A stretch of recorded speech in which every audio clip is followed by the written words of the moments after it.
Welcome back, everybody. If this is, well, how should I start this video? So, you all know I do tutorial videos and everything like that, but I pretty much skip all the beginning stuff. I get right to the point of, this is how you do certain things in Kerbal Space Program. This video, I'm gonna go over how to determine what you want to do, how to start a game, that sort of thing. We are still only in 0.21. I know, 0.22 is coming out. Yay, science, research, and development. Woo! We'll get to that when I'm allowed to make videos for it. Anyways, so, this is us starting a brand new game and everything, right down to the crisscross, applesauce, meat and potatoes. This is actually going to be mostly the meat. So you land on this screen. Alright, so obviously you want to start a game after you get your video settings and whatnot set up. Now you can either do the training or scenarios. Both of those, in my opinion, are pretty much worthless. Some people have fun futzing around with them, but they are, in essence, worthless because they don't really teach you anything. So we're going to do Start New. And we'll call it I'm a Noob. And that's okay. Everybody starts out as a noob. We all know this. You're not a pro until you can beat the crap out of just about anybody in a video game, or in this case, do anything. Like me, I can do anything in this game. But anyways, start a new game. You can change your flag here, blah blah blah. You can make your own flags. You can look up tutorials on how to do that, or it's simple. You just replace one of the flags with your flag. Just make sure the pixels are the right size. And you hit start. And you get an awesome loading screen like always, because this game is full of them. Loading, loading, loading, loading, loading, loading. They are working on improving the loading screen though. Okay, so you come here, and you notice you got this thing you can click on, you got the runway you can click on, you got the spaceplane hangar, vehicle assembly building, astronaut complex. I'll start us off nice and simple. Astronaut complex. These are the Kerbals we have. Jebediah, Bill, and Bob, they are quote-unquote the badass Kerbals, hence the orange suits. They are our heroes. They do come with these stats, courage and stupidity, that right now doesn't change much of anything other than their facial expressions. I'm sure that will have something to do with astronaut training and autopiloting and all that stuff. So you can come over here and you can hire more Kerbals for free right now. I'm sure later on they'll cost money and you have to do upkeep with paychecks and food and water and oxygen, but yeah. So we got available, assigned. This will show who's in a rocket currently, and lost is who you've killed. Trust me, that lost list may get pretty long. Okay, so now we got plenty of Kerbals, and then we have the tracking station. This is your beautiful building for over here. You'll have all the rockets and probes and rovers and everything that are currently active. In my settings, I turned off debris, so debris just doesn't save in your save game and stuff like that. And it makes it so everything's a lot cleaner. So for me, this will only show active ships that are capable of flying and or have control of some sort, whether that be a probe or a Kerbal or even just an empty seat on it. Let me close that. That's a mod that I have. Just tuck it away over there. Alright. Up here at the top, you got filters. You can filter out everything. You got debris, which I just told you guys is going to be 0 anyways. Probes, rovers, landers, ships, stations, bases, EVAs. EVA is your Kerbal walking around on a planet, and flags. And you can plant flags. But also in here, you can see that we have Kerbal, our home planet, the Mun, Minmus, and if you keep zooming out, bam, you get a solar system with the Sun, Moho, Eve, Duna, Drez, Jewel, and Elu. Soon to be added more of. You can change focus, and now I can zoom in on Eve and see what Eve has. And if you look here, Eve does have a moon called Gilly. It's a very, very small planet, or moon. Well, it's a planetary object. You can go to Moho and see what Moho has, and Moho's all by himself. Moho's really tiny too. And you can even go out to Joule and see what Joule has, and holy crap, it pretty much has its own solar system. You got Lathe, which has oxygen on it for jets, Vol, Tylo, Bop, and Pole. Okay, you guys get the idea of the tracking station. You can get cool information things here, little descriptors that the developers made that are kind of funny. If you look at Joule through a telescope, it is fuzzy. Well, yeah, probably is. And then it gives you physical characteristics, has an atmosphere, it's a gas planet. Scale height, that's how quickly the air thins as you go up in atmosphere. Atmospheric height, 200,000 meters or 200 kilometers. Equatorial radius, 6,000 kilometers. So, yeah. So, that's that building. So, we just covered astronauts and the tracking station. Now, you're like, okay, I get it. There's places to go. I want to go do something. Okay, cool. Well, the first thing you need is either a rocket or a space plane. As an experienced player, I will tell you that rockets are so much easier than space planes. Space planes, you gotta plan out a lot of stuff. So, to do that, you go into the vehicle assembly building. And yes, I did cover space planes in a video, so you can see how much stuff you really have to pay attention to. And you're like, okay, I want to get into space. I want to leave Kerbal right now. So, you got all your cockpits here. You got the cupola, which is a one-man capsule that's large. It's a very large one. This is more for stations or large landers where you only need one Kerbal. You got the lander can, which I personally love. It's lightweight, holds one Kerbal, and it's nice and small, so all that kind of stuff. You got the Mark 1 cockpit and the Mark 2 cockpit. Those are more for planes. The Mark 3 cockpit is also more of a plane cockpit. Well, obviously, I mean, that's a shuttle. And that's for making a shuttle, which we won't do. You got the Mark 1-2 command pod. This is your large version. It holds 3 Kerbals. You got your command pod Mark 1. That holds 1 Kerbal. And you got your Mark 2 lander can, which holds a total of, I gotta actually remind myself, 2 Kerbals. You can click the little Kerbal button here where my mouse is, and it'll show you these are the parts that can hold crew in here, and these are your variable Kerbals. So we'll drop that. Then you have all these probes. These come in assortment of sizes and weights and power draw. I think actually some of them are 3 electric charge per minute, and most of them are 1.7. Yep, all but 2 are 1.7. The only ones that are 3 are these larger ones. And then you have the external command seat, which is typically used for rovers or emergency pick up and drop off Kerbals. So you really want to go into space now. So bam, lander can. My favorite. It's light, it's basic, awesome. And then you're like, oh my god, rockets. Ignore these top 2 rows and that one. That's a mod I have installed. So we'll start off here. You got all your engines. I covered all those in my ISP and thrust to weight ratio tutorial. And now for rockets, there's really 2 different types of engines. You got liquid fuel, which means you need to attach a fuel tank, and then you need to attach a engine onto it. And then you have solid fuel, which we have 3 of. We have little separatrons. Those are for more like staging things off your ship and making them fly off away from your ship so you know you won't crash into it. And then you got a big solid booster and a medium solid booster. Bam. Those have engine and fuel all in one. They're not reusable. You can't refuel them. Blah, blah, blah, blah, blah. But like I said, we really want to go into space and get into orbit. So from back on like one of my first, I think it's my 3rd video on how to get into orbit, I discussed that one, you need to go up to the required height, then you need to go over, blah, blah, blah. So let's go over how to build a rocket. So here's our lander can, yay. And when we land, we don't want crazy amounts of fuel and stuff like that still on us. We want it just a parachute, which is over here in utility on the 2nd page. And we can just throw on a parachute. Yay.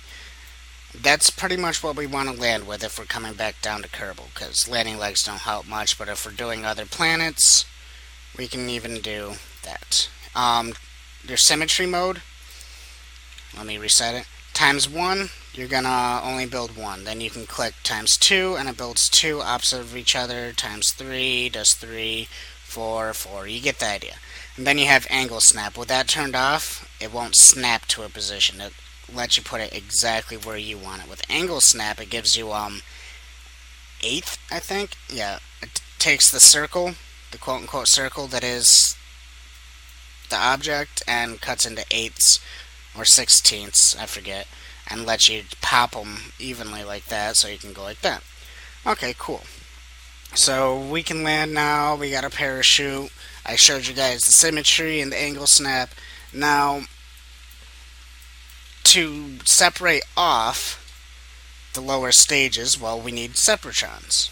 Or not separatrons, separators and decouplers, something to release what's below us.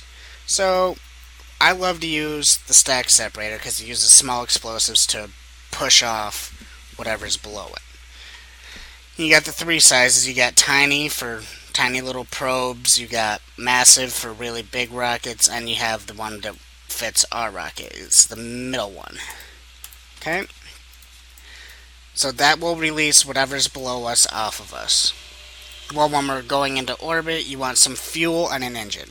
Now you could do solid fuel booster, but remember that's full throttle only. You can't adjust throttle. Once it's on, and you have to let it go. So liquid fuel is our friend. So I'll use the medium tank, which is the FLT 400, and then we have to decide the rocket on it. Watch my ISP and TWR tutorial on determining which rocket we really want to use.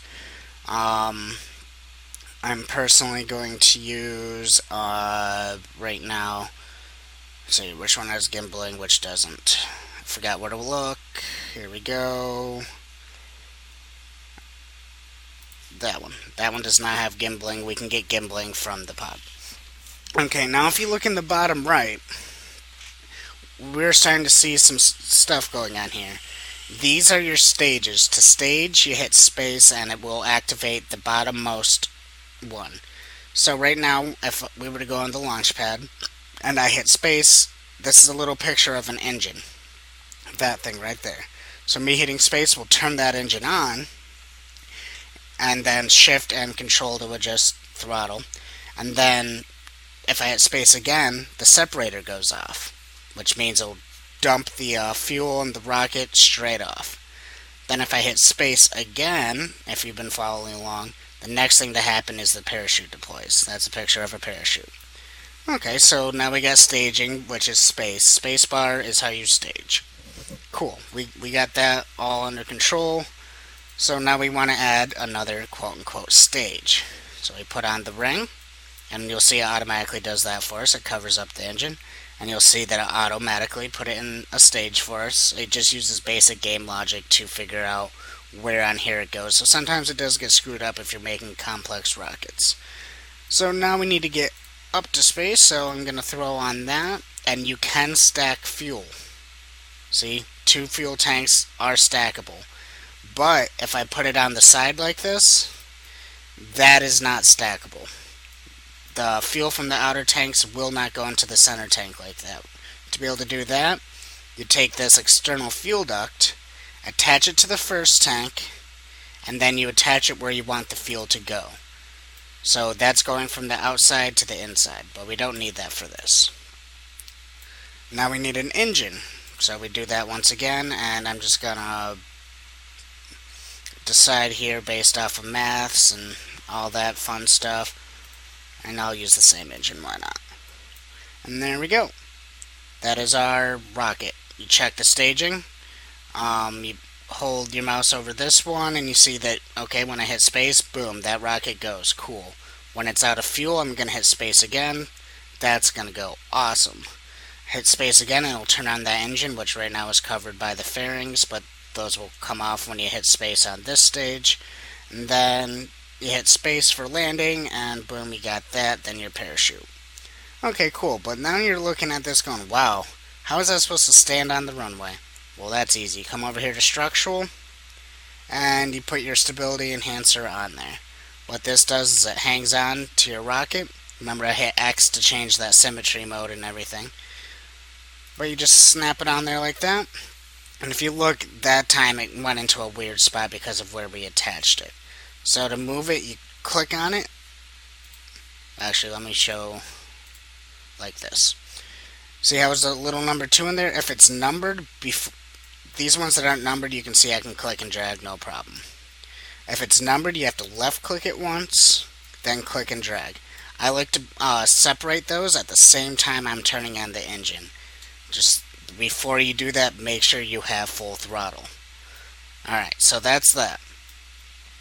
That is the essential parts to get into orbit. We can actually get into orbit with this. You can go back to my tutorial video and all that kind of stuff. The parts you're just going to have to experiment with. These right here, strut connectors, oh my god, they are probably the best things on the planet. Say if I had, these are just like the staging rings, like the blue things, except they hook onto the side like that, so I can decouple things that are on the side of my rocket. But say I had this, like that, well, if I attached it correctly, you'll learn little tricks and stuff to get things to attach correctly. But you got those on there and you put engines underneath, and you'll notice that when we launch that they're wobbly. Because these things here they hold, but they're not that strong. So a great way to support them is use strut connectors, just like rebar or welding bar, and just click on position 1, then click on position 2, then bam. And those connectors there actually disappear when you stage. So there we go. And then I can actually move this engine down like that. Move these here. See, I'm just organizing my staging. And you do this by thinking, okay, first thing I want to do is launch all 3 engines. Then I want all 3 engines and get rid of our stability things there first. Then this is just for me knowing the game. These outer tanks are going to run out of fuel first because it's not 2 tanks. So we're going to ditch those, which lightens our load. And then we'll be ditching the center one. Then we'll be using this one for final maneuvers, that sort of thing. Awesome. Now, everything looks good. You got a new button here to make a new craft. You got a load button here to load anything that you have in here. Since this is a new game, you'll only see stock things, which are kind of cool to look at. And then the save button. So, noob rocket. So we hit save. Actually, your noob rocket may not look like this. It's probably going to look worse. No offense, but it's probably going to look worse. Forgot that since I don't have gimbal, I need some SAS control. These right here, these 3, increase your stability using SAS or manual control. They do use electricity though, so keep that in mind. Reattach that. Okay. They use electricity, so you got your batteries here. The circular ones attach in line just like everything else. Then you got the radio ones, which are these. And then just slap them on there willy-nilly, doesn't really matter. You got solar panels, RTGs. This thing produces power without sunlight. It's a small nuclear reactor, essentially. I know it's not. Blah, blah, blah, science. Trust me, it's just easier to call it a thermonuclear reactor, because it's really what it is. RCS, you can see in other tutorials how to do that. That's for just blasting small amounts of gas out so you can move your ship very slowly and controlled, all that sort of stuff, blah, blah, blah. Alright, now let's actually go on the launch pad here and show you guys the in-flight controls and everything like that.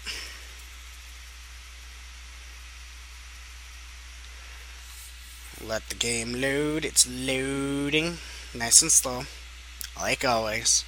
And I have a pretty fast computer, so yeah. Okay, so there's our rocket. You can see it wobbling here because our support's up there. Psst, that means it's a design error. That's okay. Alright, so we have a lot of stuff going on here. Over here's our time warp stuff. You can use the greater than or less than sign to manually do it that way. And you can see you can make time whiz by pretty fast. That's very helpful for transferring to other planets and the moon and stuff like that. Or you can click it manually, whatever. It's all up to you. Let's get it back to daytime, shall we? And it looks like about noon now. Okay. So that's what that guy is. This here, this is how high we are up off the surface. This is our rate of climb. If the needle's going up and over clockwise, that means we're climbing faster. If it goes down counterclockwise, that means you're dropping. This is your atmosphere with this little arrow here on the bottom right of it. Essentially, the lighter the blue, this blue here means we're in thick stuff. The dark blue means we're not in thick stuff. The very not dark blue is we're almost in space, and once the needle's all the way to the left, we are in space. You have a button here to turn on lights if you had lights, landing gear if you had landing gear, which we do. So if I hit that button, you can see, I said if I hit that button, G key also if that button isn't behaving. So there's the G key or using that button, and brakes if you had actual landing gear or rover wheels. Okay, so we covered the time warp, the top thingy, and it has an abort button, but that's for custom key bindings for turning on and disabling certain vehicles. It's bleh. Resources. This button is cool. It shows you all the fuel you have in your vehicle, all the electric charge you have in your vehicle, and if you click stage only, it shows you that right now we're not in a stage. We're technically at stage 6, which is not in existence. So in the stage we're in right now, we have 0 resources. There's nothing going on. But overall, this is everything on your ship. Just clicking the resource button will keep it open. But you can also just mouse over it real quick like that. Down here you have Jebediah Kerbal, our famous pilot here. You can look around inside the cabin. I do right click once, then you just move the mouse around. If you double click the window, it zooms into the window for you. Scroll in and out is doing that. He has his own instruments and everything, and you can actually fly the entire game from here. You can do everything from this. You got atmosphere, you got vertical speed, you got what is that? I think that's not fuel. Nah, I forget. You got controls here. You can pretty much do everything from here. It tells you what's on and what's off and that sort of thing. If I hit T to turn on SAS, it turns it on, and then ROT means we're currently rotating to balance out. Got RCS there. Like I said, that's a different thing. To get out of this, you hit the V key. And you can also EVA, which is him out on his own. And it'll give you little tips and messages on how to go in and out of vehicles and how to interact with things. Okay, so that's all that. On the left we have our staging. Remember, space to progress forward through all that. Let's actually modify it a little bit and get that down to where I want it. So you can do a last check to make your staging is correct, because if your staging is not correct and you're halfway up into space and you hit spacebar and a rocket goes flying and it blows up something, it's not good. You then have roll, yaw, and pitch, which W makes pitch go that way, S makes it go that way, yaw is A and D, and then roll is Q and E. Simple enough. Docking, this is when you're trying to dock with something. It gives you translation controls, so I can go up, down, left, and right. And then you also have roll enabled. Hit spacebar, and it switches it back to pitch and yaw for WASD. WASD in docking is up, down, left, right. When you hit space to rotation, it is pitch and yaw. Just like that. Then you have your orbit map, which is pretty much the same thing as a tracking station in every way possible. It hides your little nav ball here, but you can hit that little thing and bring it back. So, the nav ball, the very last thing and probably the most important thing there is in this game. So you have this reticle here. Actually, you know what? In flight would be the best way to show this. So I'm going to go ahead and get us flying. make sure we stay level. Alright, so you should see the V-shaped with the wings on it. That is where we are pointing. And the wings allow us to figure out our rotation. Alright? And then underneath that, if I turn like this, you can see there's a yellow one that's kind of trailing behind. That's actually where we are going. So V with wings, that is where we're pointed. Yellow is where we're going. The yellow has an exact opposite one with an X going through it. That is your retrograde, aka pointing exactly backwards. That's how you slow down. So I'm just going to continue getting us into orbit and everything. Brown means you're pointed at the dirt. Blue means you're pointed at the sky. Which one do you think we want to be pointed towards? The blue. I did a whole orbit tutorial on why I'm leaned over like this and everything like that. If you want, you can go back and check that out. Boom, I hit space, and there goes our first side engines. Beautiful. So we keep going up into space, that sort of thing. And I like to come out to here because I still have the nav ball, which means I have full control over my ship, and get into space this way. Now, since we're in a stage, I can hit stage only and see how much fuel I have left before I need to stage. You cannot stage while in that view. I will say that right now. You cannot stage when you're in that view. Okay, decoupled that, and you can see the fairing came off. Blast away. Alright, now I'm going to come back here since we don't have to stage anymore. Got up to 76, and I hit X to instantly kill engines. Shift is throttle up. Control is throttle down, and X is to instantly kill and go to 0. There is no button to instantly go to 100. I wish there was. Oh my, do I wish there was. An instant 100% throttle button would save so much issue. But here we are. We're actually in space now, technically, since we're above 70,000 meters. And we wanted...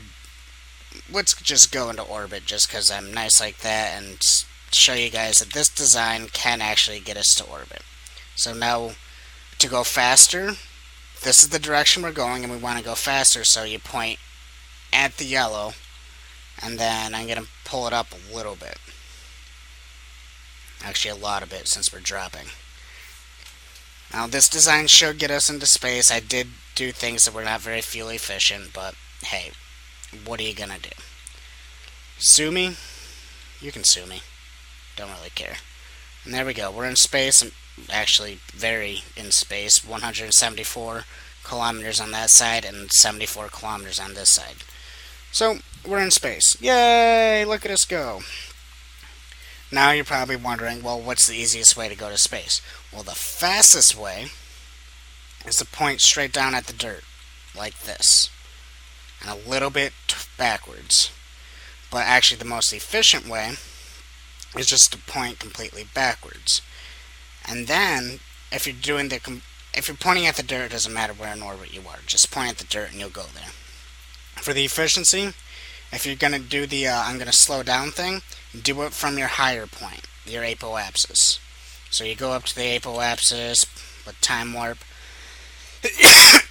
Excuse me. There are time warp limitations due to your altitude while you're in flight. When you're on the ground, landed and not moving, there's no limitations. You max out your warp. So we come up here to the higher point, and you do this because it's easier to subtract from a small number to get to 0 than it is a large number. Go figure. Basic math. What takes more or what takes less to get to 0? So you point towards the yellow one with the X in it. Cool. Throttle up, and we actually only need to drop down to 30,000 meters, 30 kilometers actually, because if you remember, there's this awesome thing called air in the atmosphere. So we're going. You can see our altitude dropping. Automatically brought us down in time warp because we're getting closer, and we are now no longer in space at this exact moment. You can then do physical time warp, which is you can still move, and physics is still working. Physics is doing physics things.